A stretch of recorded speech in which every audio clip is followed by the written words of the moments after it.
Meet Mark and Sarah. Mark earns $105,000 a year as a senior project manager in Austin. By every traditional metric, he has made it. He drives a German sedan, lives in a trendy zip code, and contributes to his 401k. But every Sunday night, a familiar knot forms in his stomach. Despite the six-figure salary, his bank balance barely moves after the bills are paid. He is running a race on a treadmill that keeps accelerating. Then there is Sarah. Sarah earns $62,000. She lives in a modest apartment, drives a 5-year-old Toyota, and works as a freelance editor. Yet Sarah is calm. She has 18 months of living expenses and liquid cash and an investment portfolio that generates enough yield to cover her rent. The world looks at Mark and sees success. The world looks at Sarah and sees average. But here is the part nobody tells you. Mark is trapped in a sophisticated financial cage, while Sarah is building an exit ramp. Mark has fallen into the $100,000 trap, a psychological and structural mechanism designed to keep high earners productive, taxed, and ultimately stationary. Today, we're going to dismantle the infrastructure of this trap and look at the frameworks you need to regain your leverage. Framework 1. The status debt ***. In finance, we often discuss lifestyle creep as a simple matter of spending more when you earn more. But at the $100,000 mark, the mechanism changes. It becomes an asymmetry of expectation. When you cross into six figures, your social infrastructure shifts. You're no longer comparing yourself to the person struggling to pay rent. You are comparing yourself to the person taking ski trips to Aspen or buying the latest EV. This is where the status debt begins to accumulate. Status debt isn't just about credit card balances. It is the invisible obligation to maintain an aesthetic that matches your income. You buy the better groceries, the premium gym membership, and the reliable luxury car. Individually, these choices seem logical. Collectively, they create a high-maintenance life that requires you to keep earning $100,000 just to stay at zero. Think of your wealth-building potential as a battery. Every time you increase your fixed overhead to match your new status, you're creating a parasitic drain on that battery. You might be charging it faster with a higher salary, but the drain is so significant that the total energy stored, your actual net worth, never actually grows. This is where most people fail. They focus on the input while ignoring the structural leaks in the container.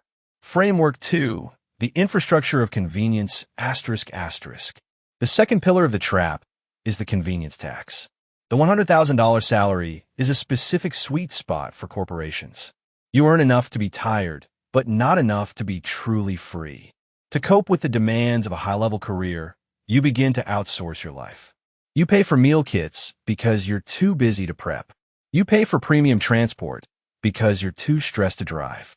You pay for every subscription service to save 10 seconds of time. In your mind, you are buying back time. But in reality, you're trading your leverage. True leverage is the ability to walk away from a situation that no longer serves you. When your $100,000 income is fully committed to maintaining a high-convenience lifestyle, your leverage evaporates. You cannot quit the job you hate because the infrastructure of your life, the deliveries, the services, the automated luxury, depends entirely on that specific paycheck. You have built a life that is comfortable but fragile. It is like wet concrete. In the beginning, your high income gives you the fluidity to shape your future. But if you spend that income on fixed lifestyle costs, the concrete sets. Suddenly, you are locked into a shape you didn't intentionally choose, unable to move without breaking your entire foundation. Framework 3. The identity audit ***. To escape the trap, we must move away from spreadsheets and into the psychology of wealth. This requires an identity audit. Most $100,000 earners suffer from a middle-class identity with an upper-class appetite. They see themselves as people who deserve certain things because they worked hard. This word, **deserve**, is the most dangerous word in finance. The identity audit asks a cold, uncomfortable question. Is this expense providing a functional return on my freedom, or is it a prop for a character I'm playing for others? Wealth is not what you see. It is the absence of what you see. It is the Teslas not purchased, the designer goods left in the store, and a modest home in a quiet neighborhood. When you stop using your income to signal your value, you start using your income to buy your autonomy. But here is the part where most people fail. The transition to true wealth requires social friction. You have to be okay with being the poorest person in your high-earning friend group for a while. If you cannot handle the psychological weight of being misunderstood, you will never have the financial weight of being free. Framework 4. Capital velocity, ***. Finally, we must understand the difference between accumulation and velocity.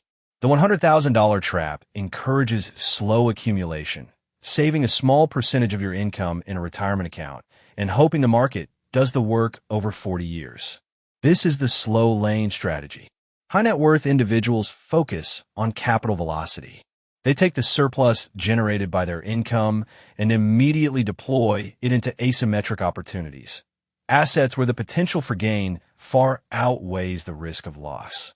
While Mark is happy with his 7% return in a mutual fund, Sarah is taking her smaller surplus and investing it into a digital asset, a side enterprise, or a specific skill set acquisition that yields 30% or provides a tax shield that Mark doesn't even know exists. Mark is working for money. Sarah is making her money work for her infrastructure. Part 6. The actionable close. Mark isn't a bad person, and he isn't stupid with money. He is simply following a script that was written for a world that no longer exists. A world where $100,000 was an astronomical sum that guaranteed surplus. In today's economy, $100,000 is simply the price of admission to the standardized life. If you find yourself in this trap, the solution isn't necessarily to earn $200,000. If you haven't fixed your internal mechanisms, you will simply build a bigger cage. The solution is to start your identity audit today. Here is your micro habit for this week. * Look at your last 3 major discretionary purchases.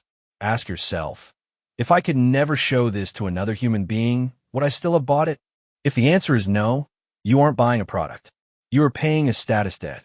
Stop paying for the character you think you should be and start funding the person you actually want to become. Wealth is a quiet room. The trap is just a very loud, very expensive party. It's time to leave the party. I'll see you in the next one.